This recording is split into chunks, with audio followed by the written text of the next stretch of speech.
Este es el taller para hacer realidad las mejores ideas. Somos expertos en comunicación corporativa. Diseño, eventos, web, impresión, merchandising, vídeo corporativo. Todo con la garantía de Grupo Diario. Soluciones globales, taller de ideas.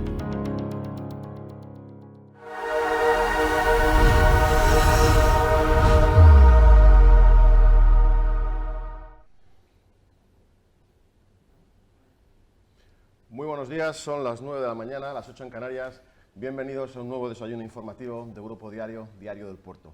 Nuevo desayuno que hacemos desde las oficinas de Diario del Puerto aquí en Valencia, en este nuevo set especialmente habilitado para la ocasión y para desarrollarles este nuevo formato con el que queremos, como siempre, trasladarles la mejor información logística de la manera más atractiva posible.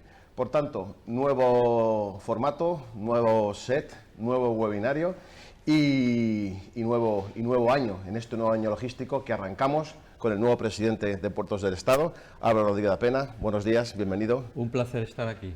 Muchas gracias por estar aquí con nosotros in situ. Todo nuevo, por tanto, por eso quiero en primer lugar saludar a Paco Prado, director general de Grupo Diario, nuestro anfitrión en esta mañana. Buenos días, Paco.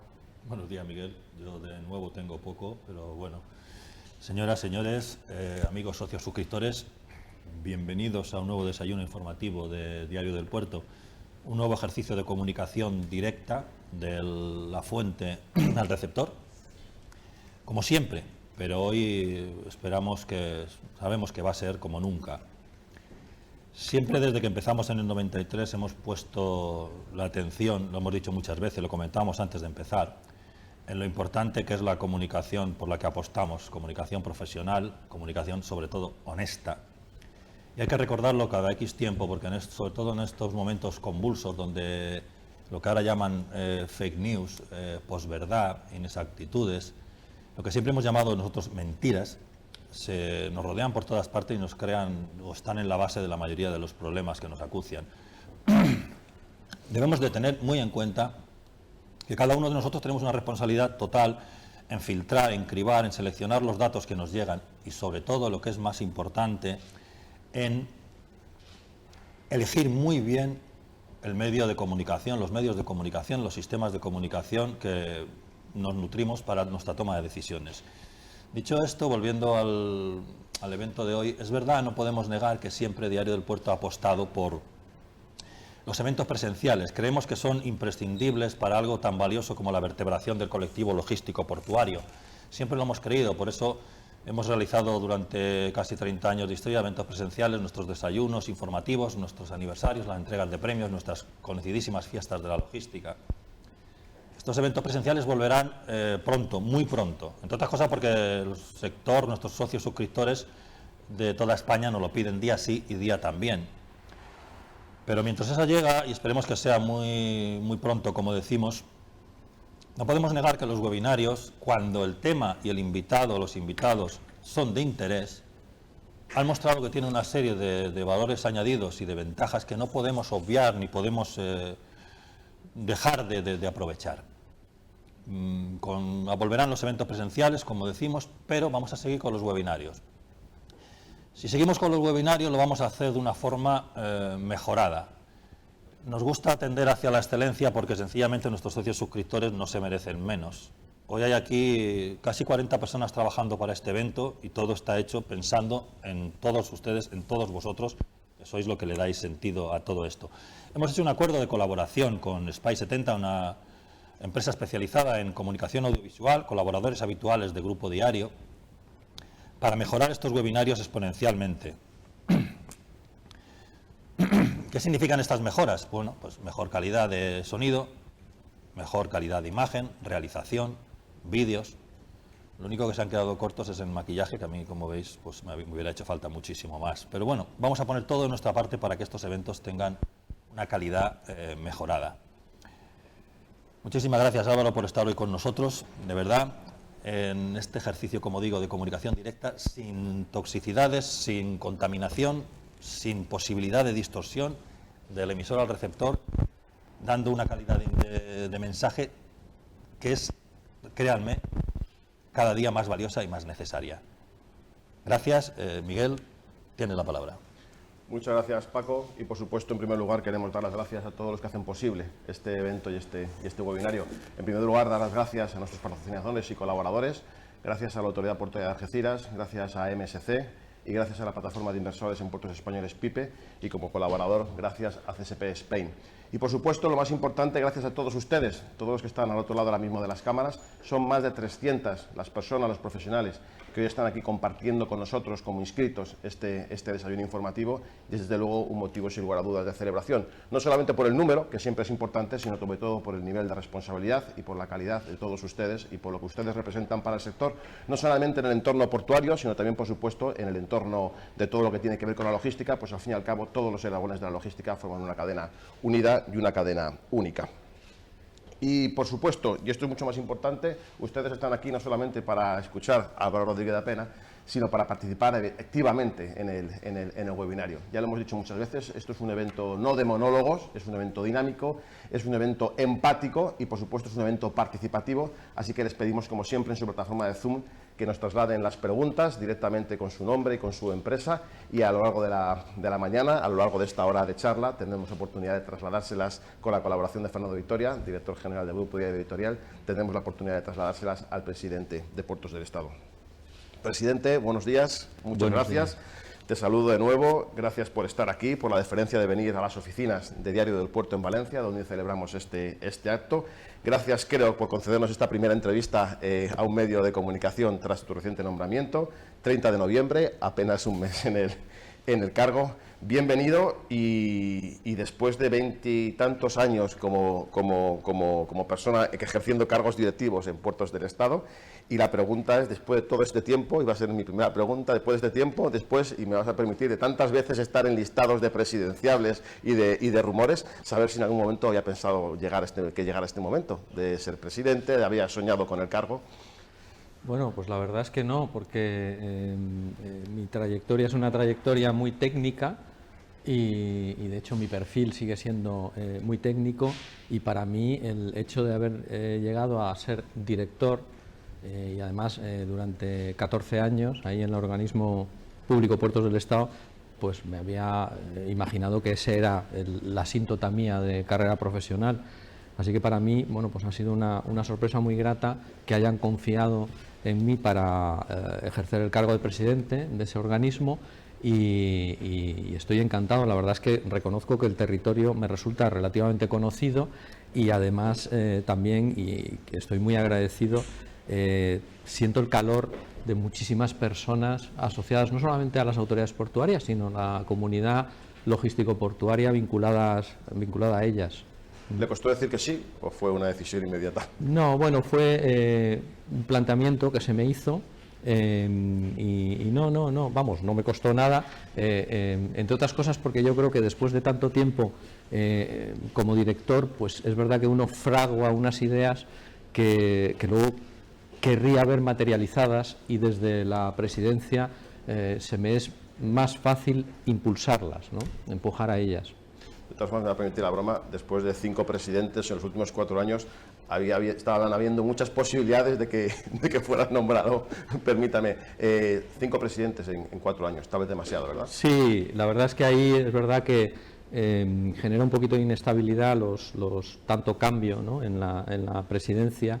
Es verdad que en los últimos años pues hemos tenido 3 muy rápidos, ¿no?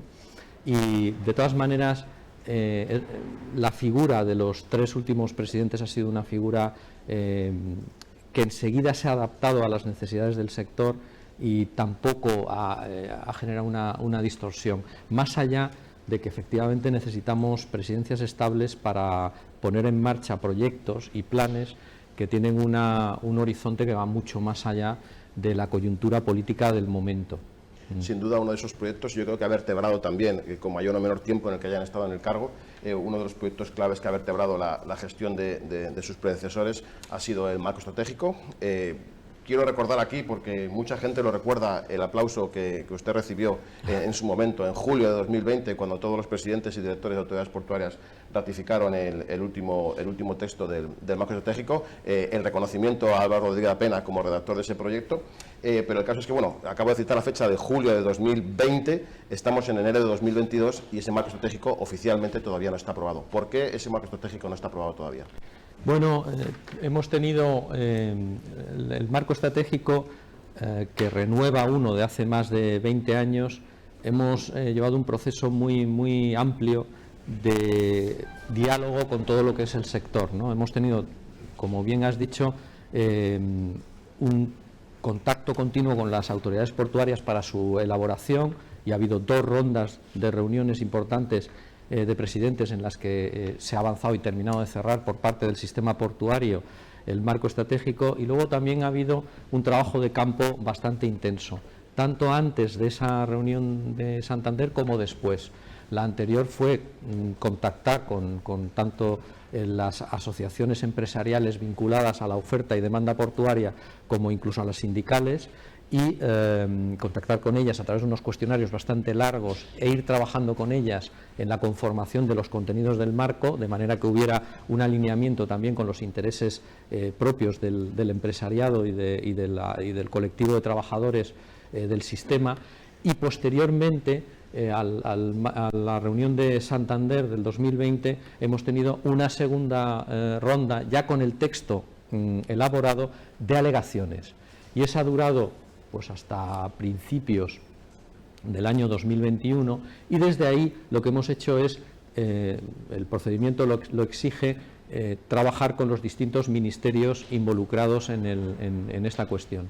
El marco estratégico ha pasado por el filtro de algunos ministerios, por ejemplo, léase el de Transición Ecológica, y el último eslabón es un eslabón que efectivamente nos ha hecho perder unos como medio año, que es que hemos tenido que esperar a la aprobación de la Ley de Presupuestos Generales del Estado del 2022 para habilitar a los organismos portuarios como entidades también susceptibles de acogerse por vía, en este caso, un marco estratégico, un instrumento de planificación, dice la ley, a una posible extensión y reorganización de las plantillas de las autoridades portuarias. Como esta cuestión la consideramos muy relevante, pues hemos esperado a la puesta en vigor de Presupuestos Generales del Estado para que, una vez habilitadas los organismos portuarios, pues podamos proceder. Entonces, los pasos que nos quedan es simplemente una aprobación del marco estratégico por parte de la Comisión Delegada de Asuntos Económicos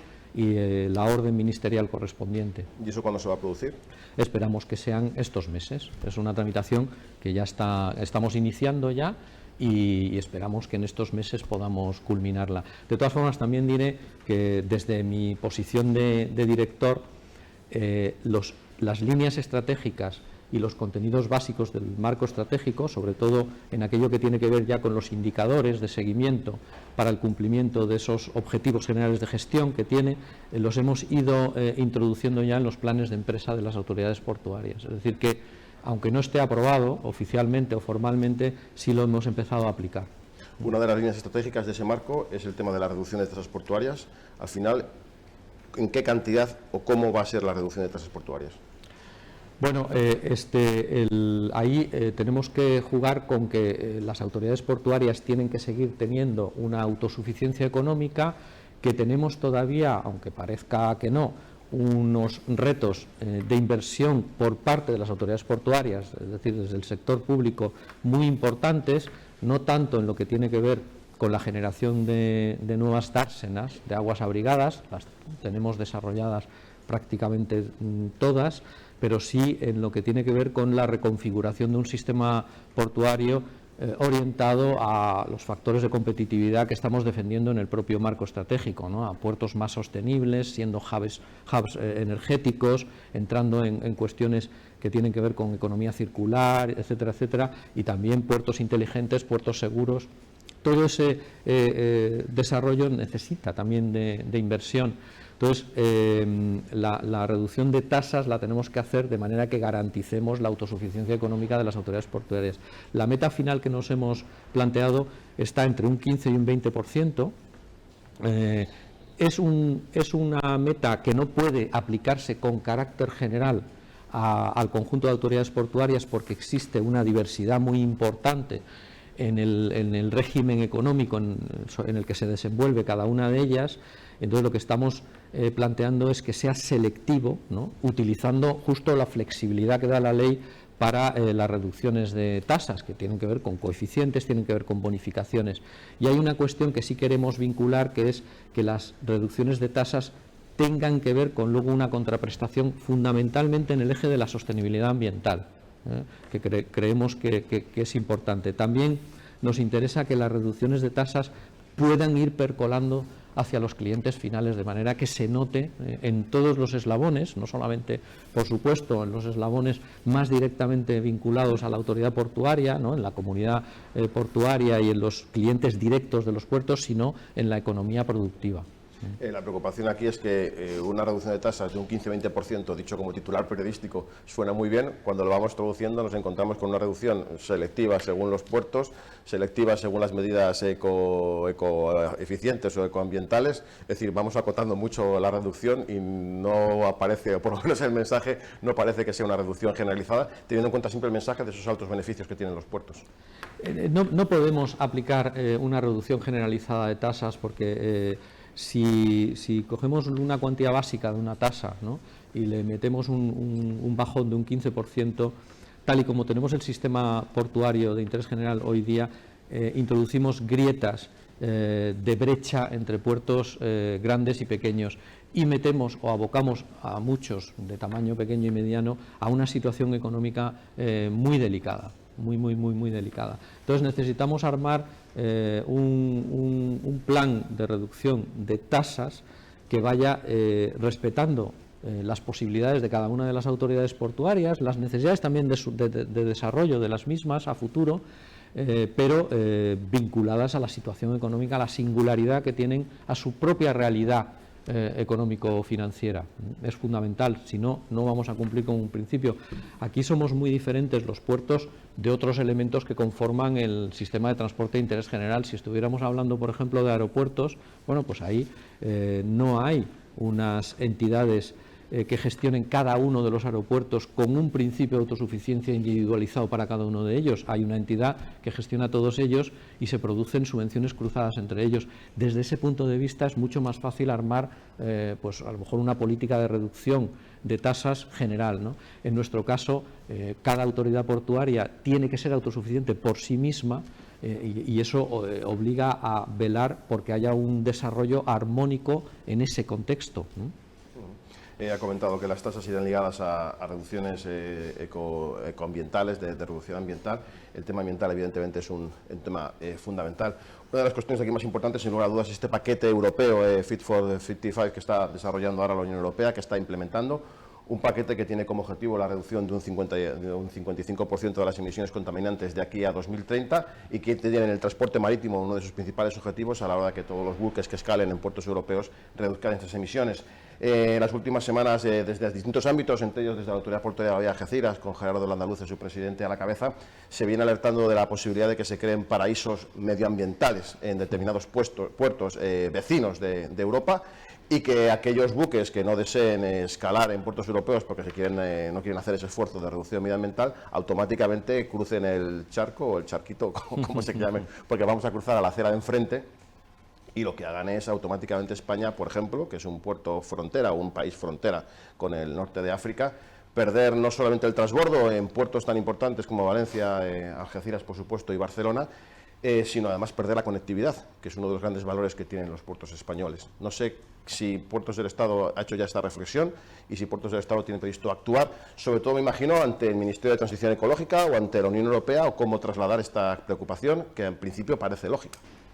Sí, compartimos, en Puertos del Estado compartimos la reflexión y venimos ya trabajando en este tema. Efectivamente, el paquete Fit for 55 es el paquete que, digamos, las instituciones europeas han puesto sobre la mesa para, desde la Unión Europea, ser los primeros de la clase en lo que tiene que ver con la sostenibilidad ambiental, fundamentalmente vinculada a la emergencia climática. Ahí hay una serie de reglamentos que empezaron a diseñarse en el segundo semestre del año pasado bajo presidencia eslovena, que no terminaron de elevarse a Consejo y Parlamento, todos ellos tienen que ser aprobados por codecisión, y pues que vemos que efectivamente ahora, en el primer semestre del presente año, pues la presidencia francesa pues los va a impulsar, ¿no? Entonces estamos trabajando para encontrar la manera de que la aplicación tanto del Emission Trade System, ¿no?, del ETS, como del Fuel EU, ¿no?, que tiene también su reverso en los puertos, en el AFID, ¿no?, que son los 3 reglamentos que más nos afectan, ¿no?, pues se vayan aplicando acorde con un timing que exige el sector, digamos, marítimo y portuario con carácter general, en relación con su capacidad, no solamente financiera o económica, de adaptación a una nueva revolución energética que se está produciendo, sino la propia tecnológica, ¿no? Es decir, las transformaciones requieren tiempo. Por ejemplo, la declaración de zona seca del Báltico pues tuvo un periodo previo de transición muy importante para permitir adaptarse a la comunidad logístico-portuaria y marítima a eso, fundamentalmente en este caso a los armadores, a los navieros, y ahí estamos pidiendo, por un lado, que efectivamente haya una transición que nos permita que haya una adaptación, y luego también, por otro lado, que se implementen unas medidas justamente para evitar una fuga de tráfico hacia puertos que no necesariamente pueden o tienen por qué acogerse a las medidas que implante la Unión Europea, como puede ser el de Tangermed, enfrente de Algeciras, y además con el efecto de que no se logra nada, ¿no? Es decir, no se logra digamos, por la vía disuasoria, en este caso, un fenómeno de renovación, de remotorización, por ejemplo, de determinados buques para cumplir los objetivos. Entonces, las líneas de trabajo tienen que ser unas líneas de trabajo en el seno de lo que de cómo se producen las regulaciones en la Unión Europea. En primer lugar, tenemos que armar una posición común entre el Ministerio nuestro, el de Transporte, y el de Transición Ecológica, que en el reglamento ETS tiene voz, ¿no?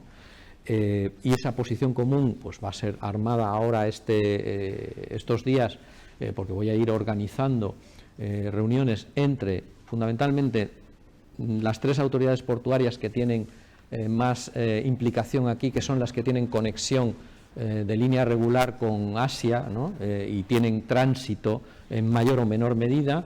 La Oficina de Cambio Climático del Ministerio de Transición Ecológica, la Administración Marítima también la quiere involucrar, de manera que estemos todos en el sector público planteando una posición común para ir trabajando. Ese trabajo tiene que hacerse a nivel Comisión Europea, que va a seguir siendo el ponente de las medidas, y tiene que hacerse en Consejo y en Parlamento, y ahí nos vamos a mover.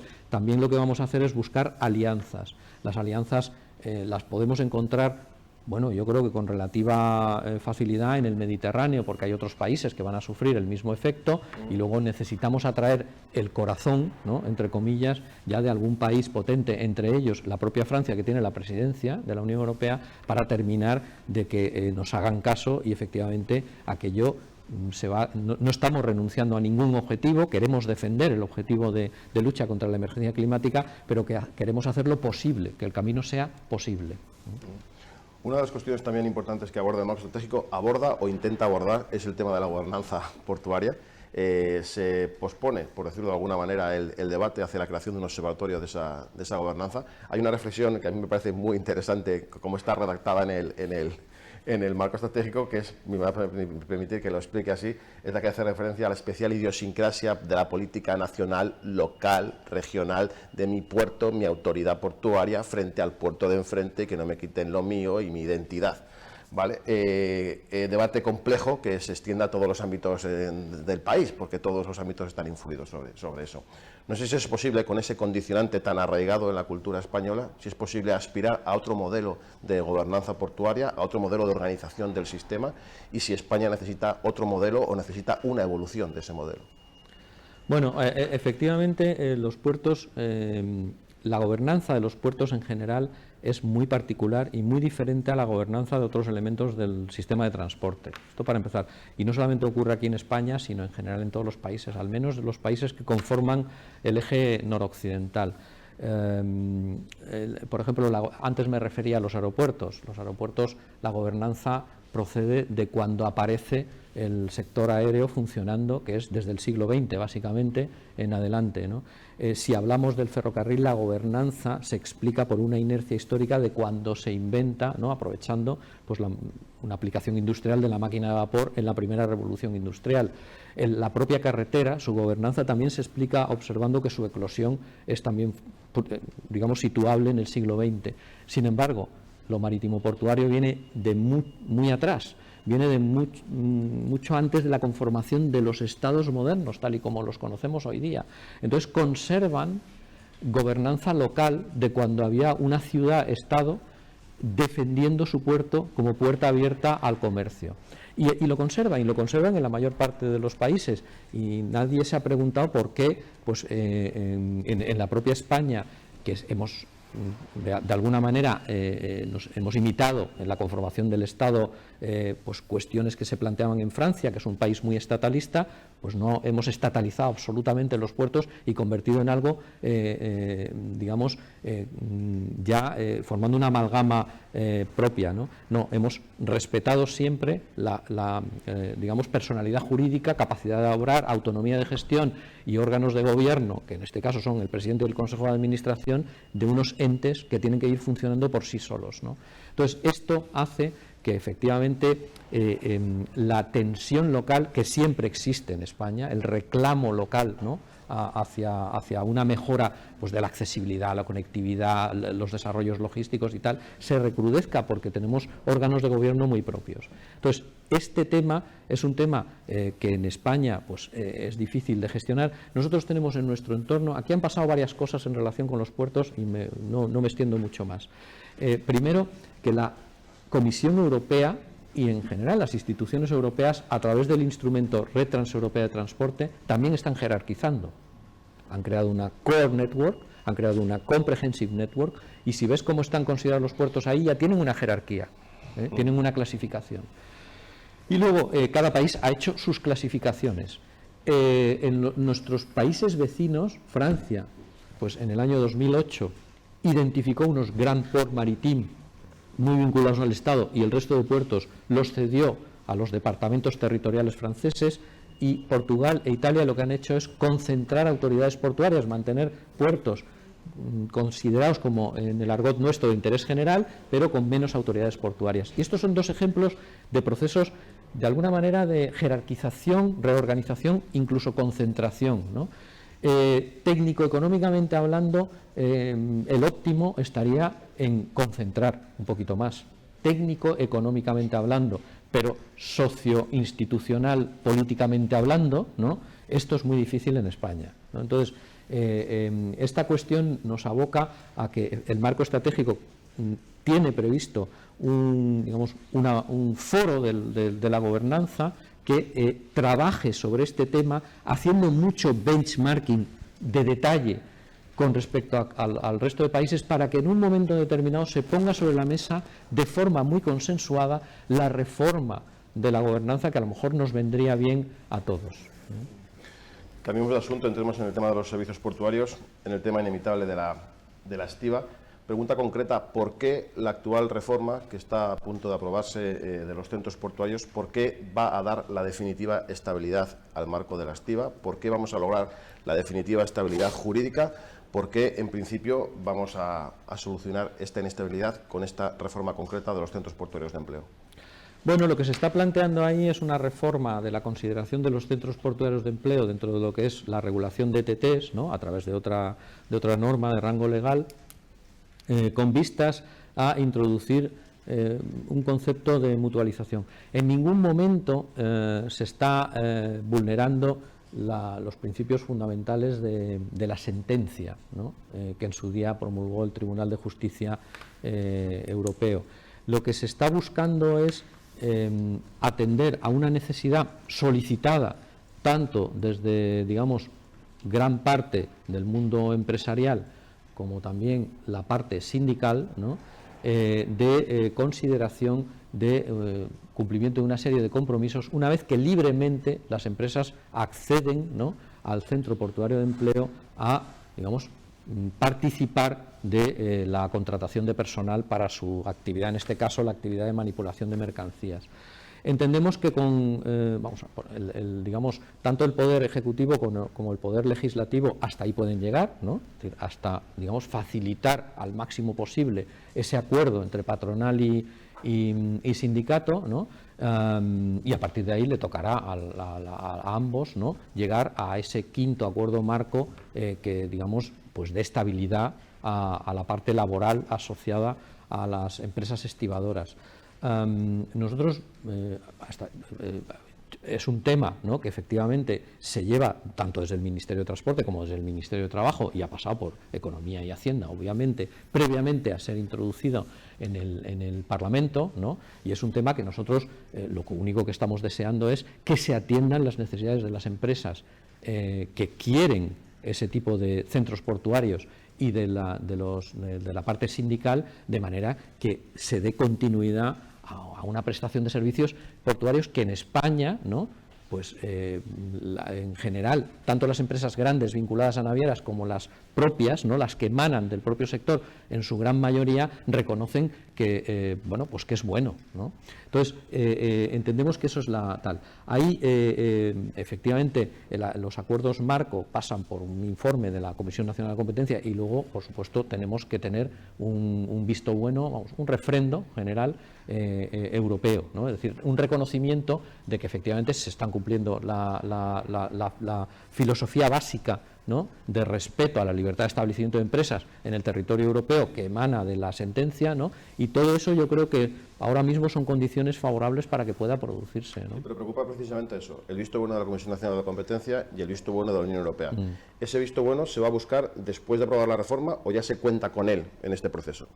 Bueno, lo que se ha hecho es informar a distintas direcciones generales de la Comisión Europea y a la Comisión Nacional de la Competencia de lo que se pretende en la regulación, para que de primera mano, ex ante, ¿no?, antes de la aprobación de la norma que va a hacer la modificación de los centros portuarios de empleo, que se prevé que sea como para febrero, ¿no?,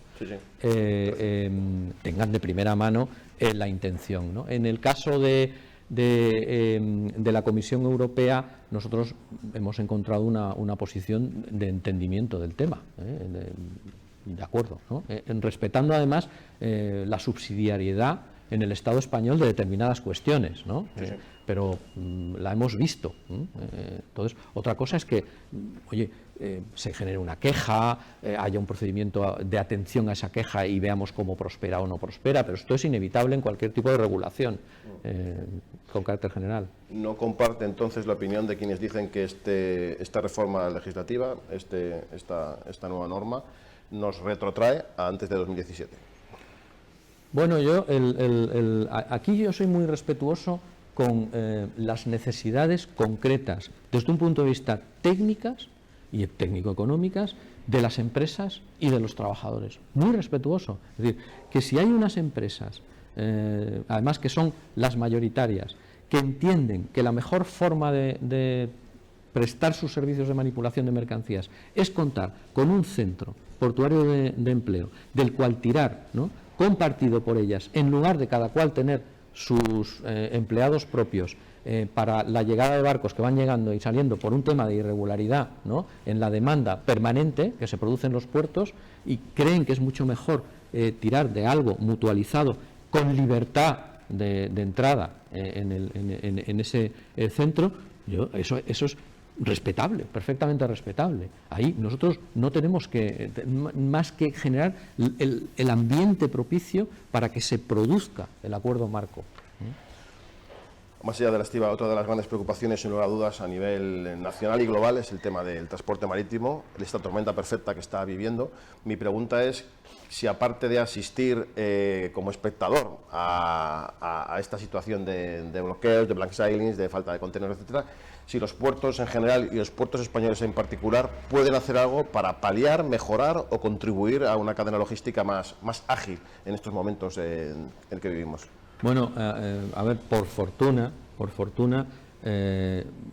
se ha demostrado que el desarrollo de las infraestructuras portuarias en España pues ha sido más acertado de lo que alguno pudiera pensar de inicio, porque los fenómenos de congestión que ha podido haber aquí en los puertos más importantes relacionados con línea deep sea transoceánica de contenedores han sido ínfimos si los comparamos con los puertos hanseáticos del arco atlántico y sobre todo si nos vamos a la costa oeste norteamericana, en el conglomerado Los Ángeles Long Beach, ¿no? Es decir, han sido mucho menores. Tiene que ver con la capacidad de nuestras infraestructuras, tiene que ver también con, digamos, una flexibilización que hemos tenido mayor de recursos asociados a los eslabones de la cadena, fundamentalmente terrestre, porque ahora en el Reino Unido se está sufriendo durante una serie de meses la falta de recursos, tanto materiales, de material móvil, como humanos, de choferes, ¿no? Para sacar la mercancía.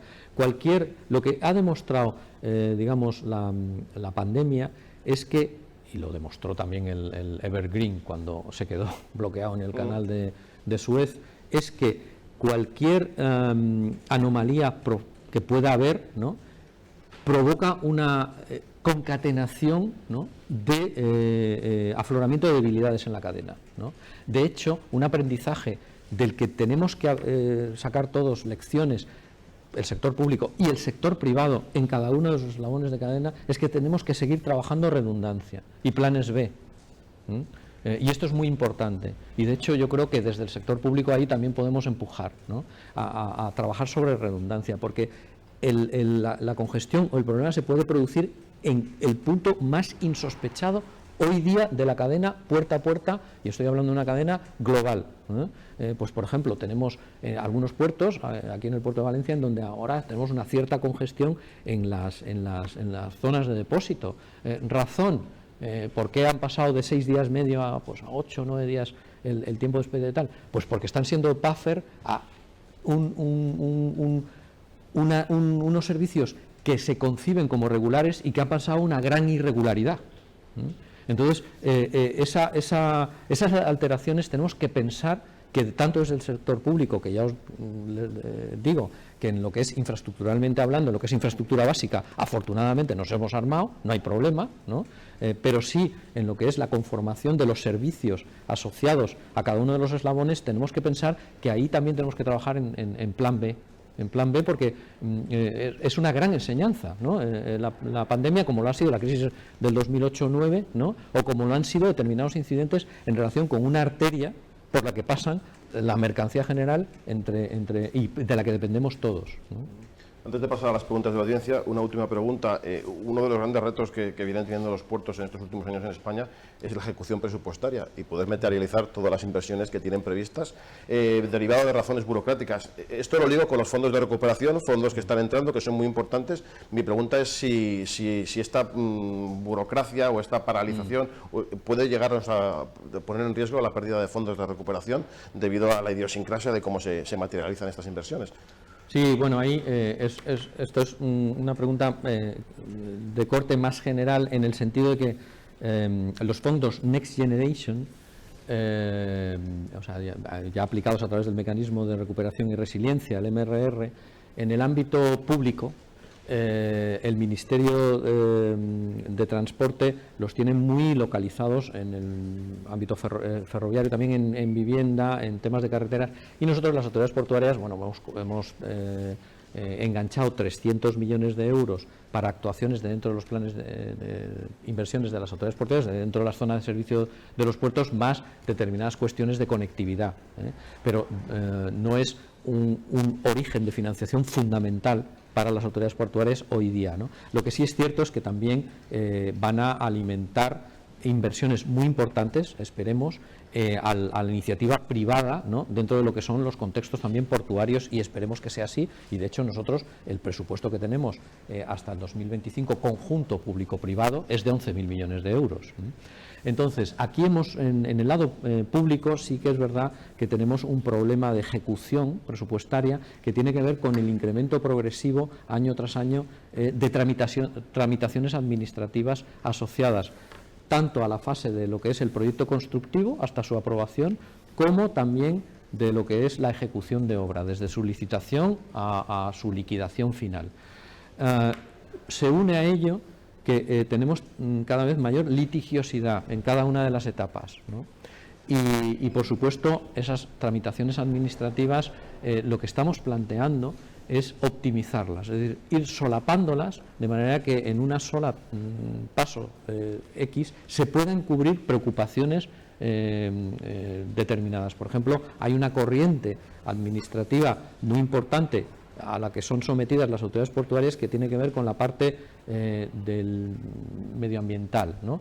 Tenemos evaluaciones de planes directores de infraestructuras, de proyectos, pero también tenemos informes que aseguren la compatibilidad con determinadas estrategias, como las estrategias marinas, etcétera, etcétera, etcétera, ¿no? Entonces, todo eso lo que estamos intentando es, primero, pautar el procedimiento de manera que si lo hacemos reglado y acotado técnicamente vaya mejor, ¿no? Y segundo, intentar solaparlos de manera que se aproveche en un solo procedimiento bueno, pues que se le dé el valor, ¿no?, asociado a lo que se persigue en la norma con ese control, ¿no? Y efectivamente comparto contigo en que esto es una preocupación que tenemos en general los distintos modos y nodos de transporte vinculados al sector público en el Ministerio nuestro, el de Transporte, y es un reto. Gracias, presidente. Les recuerdo que esto es un evento interactivo, un evento en el cual esperamos sus preguntas, que ahora a continuación les trasladaremos de la mano de nuestro compañero Fernando Vitoria. Vamos a ir unos momentitos de publicidad, apenas 20 segundos, y a la vuelta volvemos con sus preguntas. Gracias.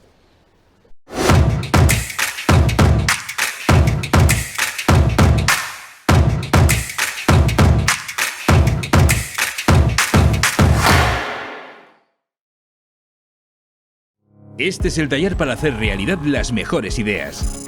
Somos expertos en comunicación corporativa. Diseño, eventos, web, impresión, merchandising, vídeo corporativo. Todo con la garantía de Grupo Diario. Soluciones globales, taller de ideas.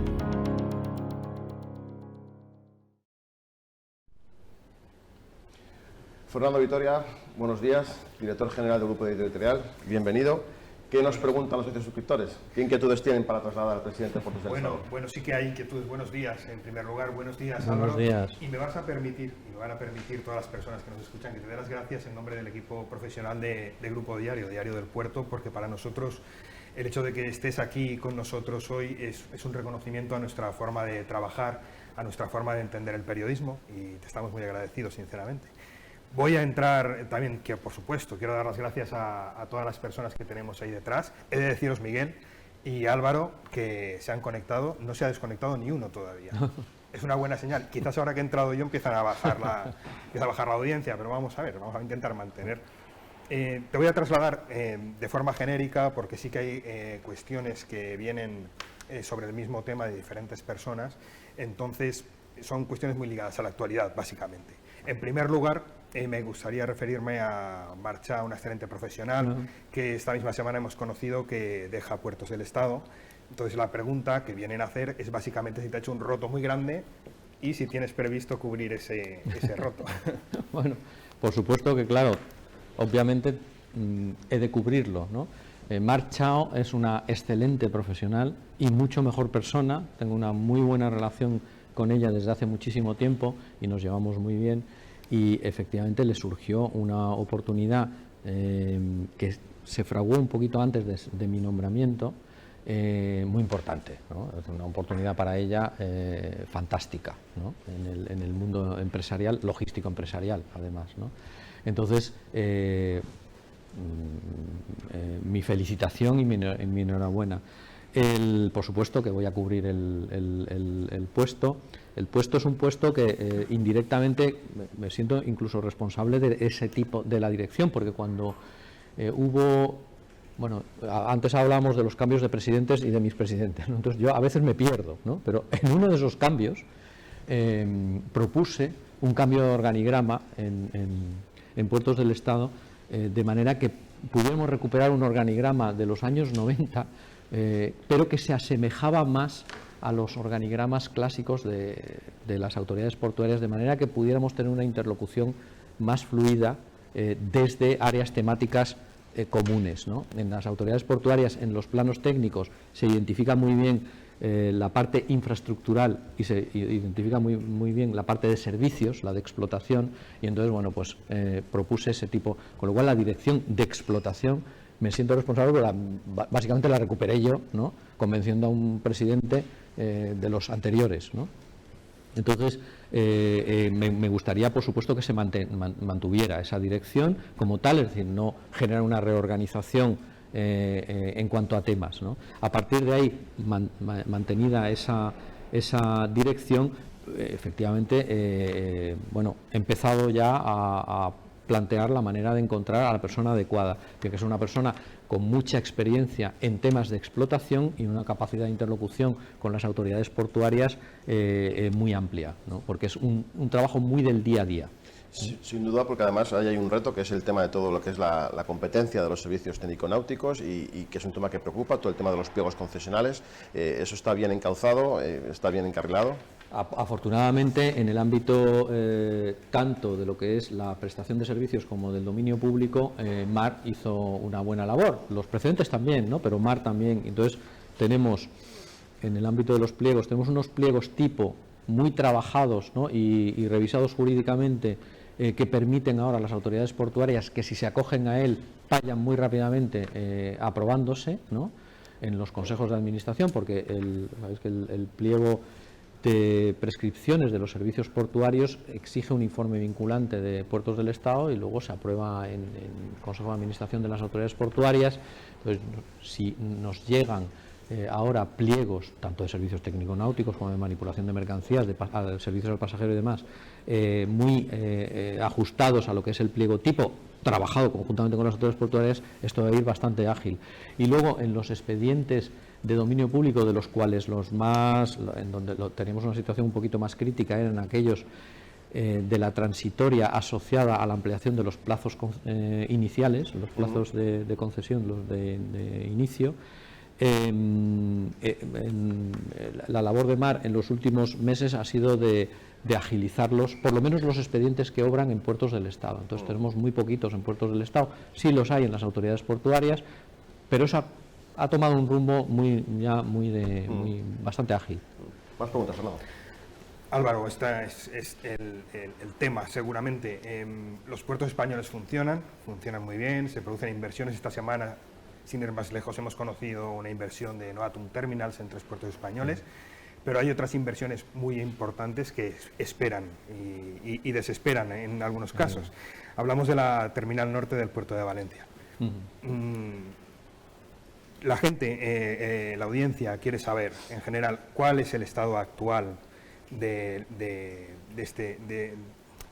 la adjudicación de la terminal norte. O sea, entiendo que ahora mismo se están revisando los pliegos que mandó la autoridad portuaria.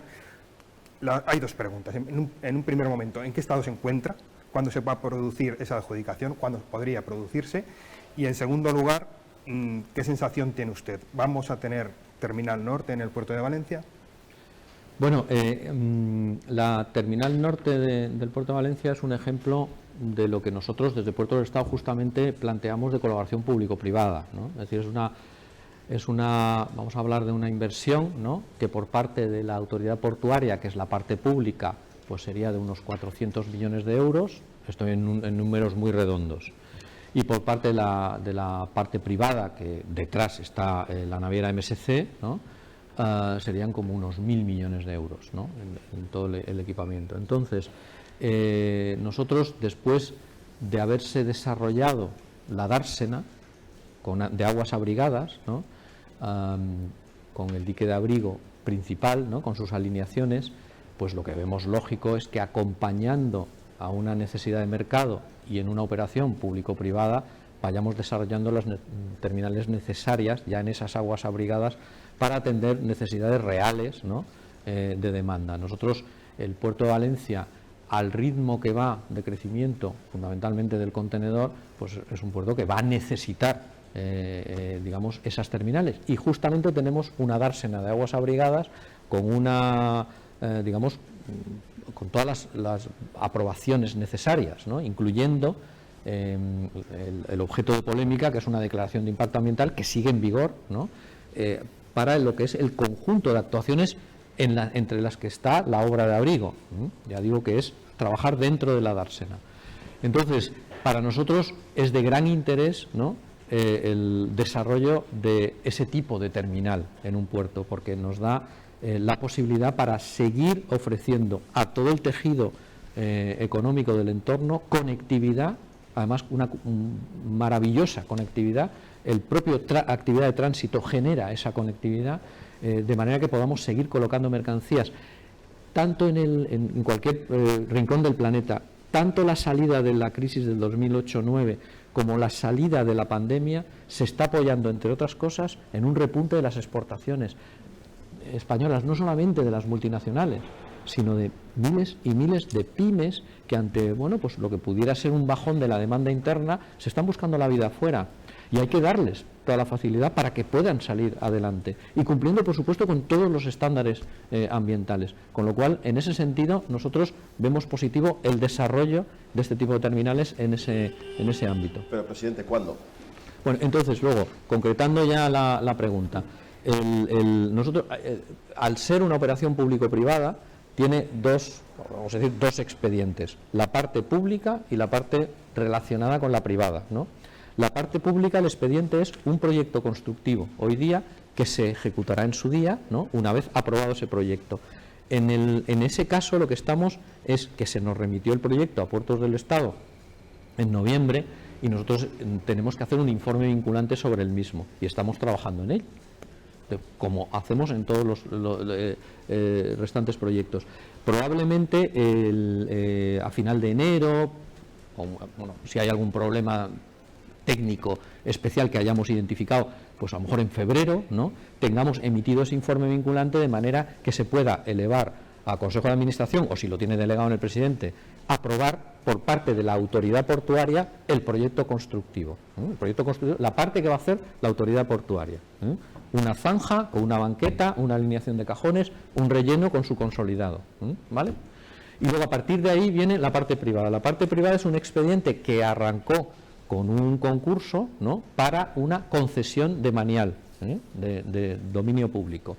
Entonces, ese expediente concesional está pendiente de un acto de otorgamiento de la concesión que tiene que producirse también en Consejo de Administración. El timing es que el acto de otorgamiento de la concesión ahora espere a la aprobación del proyecto constructivo. Entonces, ese es el timing, ¿no? Entre medias, el proyecto constructivo requiere de un informe de compatibilidad con las estrategias marinas, ¿no?, que es una tramitación que se hace con el Ministerio de Transición Ecológica. Entonces, a partir de ahí, timing, pues a lo largo de este año, entiendo que se puedan ir resolviendo todos estos temas. Si te parece, Álvaro, vamos a ir rápido para poder responder al mayor número de preguntas.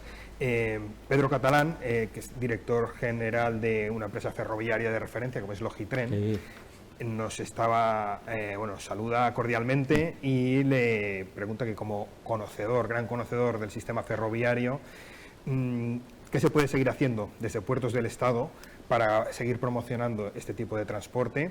Y si en esta nueva etapa tiene en la cabeza alguna acción especial para el transporte ferroviario.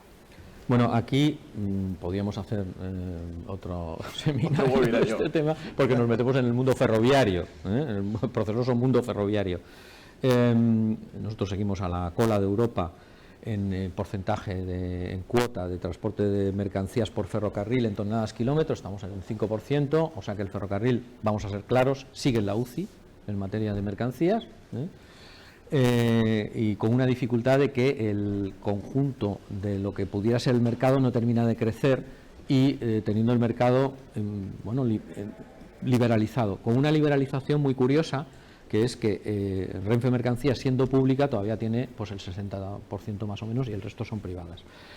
¿Cómo impulsar el tema? Por un lado, en el plano infraestructural tenemos que seguir trabajando en mejora de la accesibilidad ferroviaria a los puertos y tenemos proyectos ya en un estado bastante avanzado de madurez como para que a lo largo de este año y siguientes se vayan iniciando la ejecución de obras de esos proyectos en muchos puertos de interés general. Esto es fundamental porque el futuro del ferrocarril pasa por una intermodalidad marítimo-ferroviaria. Es decir, el ferrocarril tiene que pensar que su cliente es un cliente de cadena global apoyado en un tramo marítimo. Entonces, plano infraestructural. En el plano de los servicios, para ayudar a las empresas ferroviarias a salir adelante, estamos trabajando conjuntamente con el Ministerio en lanzar ya unos ecoincentivos, ¿no? Unos ecoincentivos que lo que tienen o lo que buscan es dar una ayuda pública a través de unas convocatorias a todas aquellas empresas ferroviarias que tienen o que puedan acreditar un estándar ambiental lo suficientemente importante como para generar una diferencia en generación de costes externos con la alternativa por carretera. Hay una estimación ya hecha de lo que se puede empezar a hacer en una primera fase. Hay el Ministerio ya con el asesoramiento muy de Puertos del Estado, porque nosotros hemos sido los que hemos trabajado mucho en esta materia, una consulta al sector acerca de las bases del esquema de estos ecoincentivos, y esperamos que a lo largo de este año, en cuanto se tenga la compatibilidad con el acervo comunitario, que es relativamente sencillo porque en otros países existen este tipo de ayudas, en la mayor parte de los países, por lo menos de la parte más occidental europea, con lo cual esperamos que esto se pueda implantar, ¿no? Y yo creo que será esa semilla, ¿no?, en la cual digamos, el ferrocarril vaya entrando en un modelo de competitividad, no solamente en precio, sino en otros factores. Ya sabéis que lo verde está también internalizado en los mercados. Sin abandonar este modo y en referencia a la que va a ser la mayor terminal ferroviaria de mercancías del país, la terminal de Vicálvaro, ¿tiene ya claro Puertos del Estado cuál va a ser su participación? Estamos trabajando en ello, porque ahí la terminal de Vicálvaro tiene varias instalaciones, ¿no? Está la instalación técnica de recepción y expedición de trenes con servicios al tren, que está ejecutando directamente Adif y que lo administrará Adif como administrador de la infraestructura, y luego está una gran terminal de carga y descarga que sustituirá a Abroñigal, es decir, permitirá que Abroñigal por lo menos se traslade allí, ¿no? Y a partir de ahí, conjuntamente con lo que es el puerto de Madrid Seco de Madrid-Coslada, que funcionalmente tiene una gran dependencia respecto a Vicálvaro, porque la adjudicación de capacidad de los trenes se apoya en el conjunto, ¿no? Pues podamos poner eso en valor. La idea que tenemos hoy día, desarrollada conjuntamente con Adif, es aprovechar la sociedad promotora de Puerto Seco de Madrid-Coslada para poner en valor las instalaciones de Vicálvaro. ¿Por qué? Porque ya es una sociedad promotora de una instalación ferroviaria interesante, ¿no? De manera que, por un lado, esa sociedad aporta la experiencia de Puerto Seco de Coslada, ¿no? Y por otro lado, Adif está poniendo encima de la mesa que traslada a Abroñigal a esa terminal. Entonces estamos hablando ya entonces de bastante 1000 TEUs al año de entrada, ¿no? Para esa terminal. En cuanto a los porcentajes de participación, lo que hemos hecho es preguntarle a cada uno de los socios del actual Puerto Seco de Madrid-Coslada si quiere continuar o no en la operación ya con Vicálvaro. La mayor parte de ellos han dicho que sí, salvo SEPES, que bueno, pues que ofrece la posibilidad de que vaya entrando Adif, ¿no?, ocupando el tal, y lo que estamos haciendo ahora es renegociar una ampliación de capital, una revisión de estatutos y el accionariado final. Desde las islas también, que se han pegado un madrugón importante para seguirnos, José Rafael Díaz saluda también cordialmente y te pregunta, Álvaro, bueno, más bien hace una afirmación, dice que durante los peores momentos de la pandemia los puertos han dado la talla, han demostrado el perfecto funcionamiento que han tenido, y le pregunta si puede adelantarnos cómo vamos a seguir manteniendo esta posición, sobre todo sobre otros sistemas portuarios europeos que están pegando muy fuerte. Bueno, nosotros, es verdad que la pandemia, el comportamiento del sector ha sido ejemplar, ¿no? Las empresas han dado la talla, ¿no? Todas, enteras, desde practicaje, remolque, amarre, manipulación de mercancías, transitarios, operadores logísticos, consignatarios del buque de la mercancía, todo el transportista terrestre asociado, todo ha sido ejemplar, y es verdad que hemos podido mantener un abastecimiento a los mercados suficiente en tiempo y forma, y además permitir a las empresas esto que decía antes, que repunten con sus exportaciones, que ahora es clave para salir adelante. Entonces, este tema, pues no tengo más que trasladar mi agradecimiento a todo el enorme esfuerzo desplegado ahí, y en cuanto al futuro inmediato, nosotros, pese a que tenemos en conjunto como país la mayor conectividad marítima de toda Europa, país por país, no digo puerto a puerto, pero sí país por país, con el movimiento en volumen mayor de contenedores, justamente porque disfrutamos de una posición muy privilegiada junto al Round the World, ¿no? No hay que dormirse en los laureles, ¿no? Es decir, no podemos caer en ningún tipo de autocomplacencia, etcétera, etcétera. Nosotros, para ser competitivos a futuro, junto a mantener buenos precios y junto a mantener buena calidad, que es el clásico factor de competitividad, tenemos que añadir los factores de competitividad que estamos recogiendo en el marco estratégico. Es decir, te quedarás fuera del mercado si no tienes una infraestructura con una digitalización dotada de habilitadores digitales tipo inteligencia artificial, fiabilidad. Te quedarás fuera del mercado si no estás ahí. Te quedarás fuera del mercado si no eres verde, en todos los sentidos, y no eres el primero de la clase en eso. Cualquiera de esas cuestiones se puede irradiar al resto de la cadena desde los puertos. Ser nosotros palanca de irradiación. Por eso es importante aprobar el marco estratégico, por eso queremos que vaya percolando al resto de los eslabones. Si me permites, Miguel, puesto que la audiencia no ha bajado demasiado, vamos a abusar un poquito de la audiencia. Por supuesto. 2 minutos y hacemos un par de preguntas porque están entrando.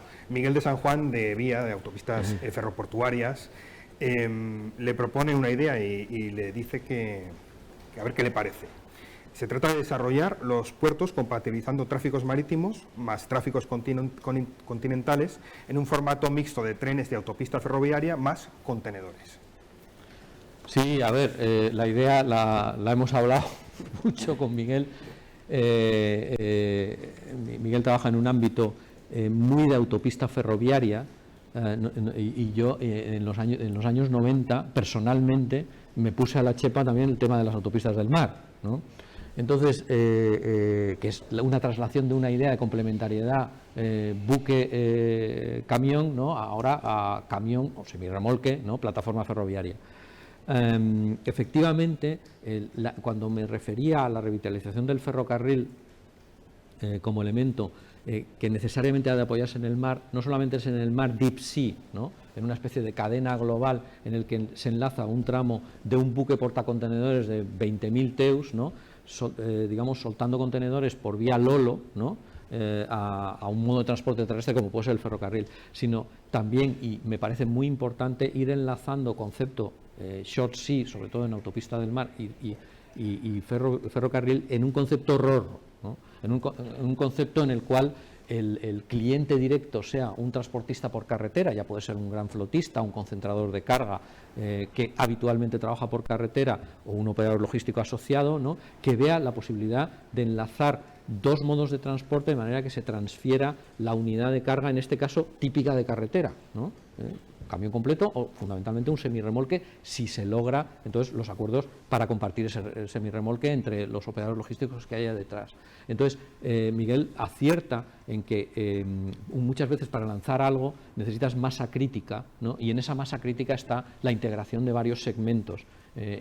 Otra cosa también que está acertando Miguel es en ir penetrando a lo largo del corredor mediterráneo hacia el sur para captar carga que hoy pasa por la Junquera, ¿no? De entre los 9.000 camiones, y ir metiéndola en ferrocarril.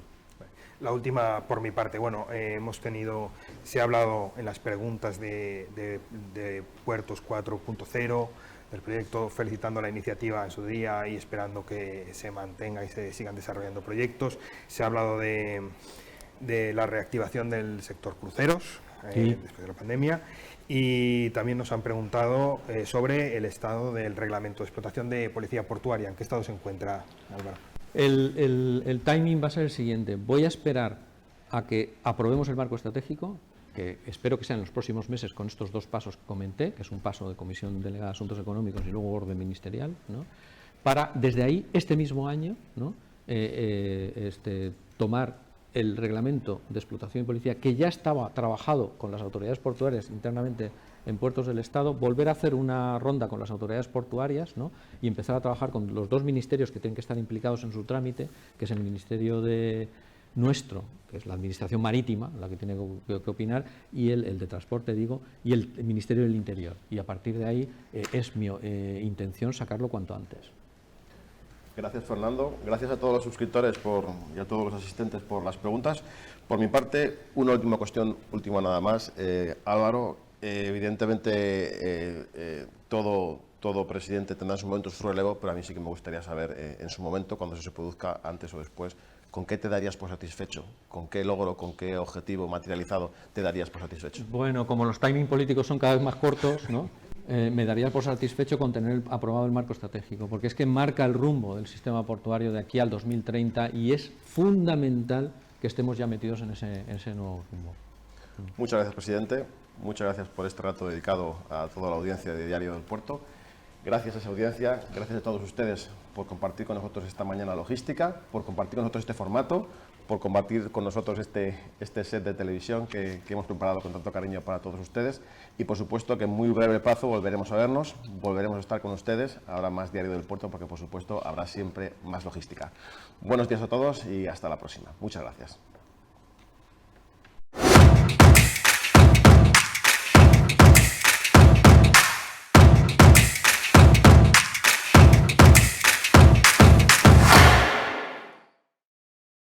Este es el taller para hacer realidad las mejores ideas. Somos expertos en comunicación corporativa. Diseño, eventos, web, impresión, merchandising, vídeo corporativo. Todo con la garantía de Grupo Diario. Soluciones globales, taller de ideas.